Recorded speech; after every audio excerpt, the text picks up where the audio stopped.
wai kun san jama'a yanzu mata har siffa suka wa duwawunsu? Kun san siffa? Maza me siffa?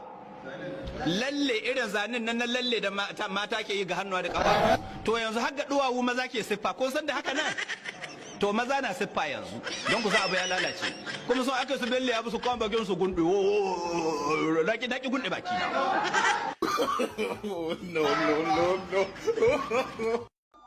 Ka san Allah babu inda zaka fita a cikin gidan nan barin faɗa maka. Wallahi ba za ka fita ba kuma durin uwar ta.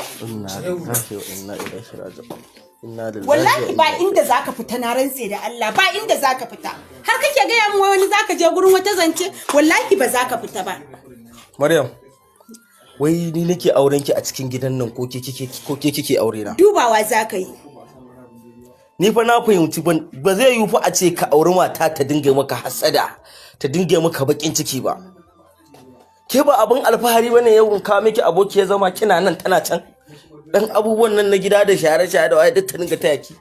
Ai in dai a irin wannan abun ne na rantse da Allah sai dan ka shekara kana cewa ina maka hasada. Kina so ki bujirewa aya alqur'ani kenan. Kina so ki bujirewa ubangiji. Ni ban gaya maka ba. To Allah ne ya faɗa idan zaka iya adalci. Har mace hudu ma Allah subhanahu wataala ya ce ka aura. Wallahi babu inda zaka je ka koma ko in tsala maka wallahi. A'a Koma wallahi ba inda zaka je. Wallahi yanzu za su iya hada mu wannan.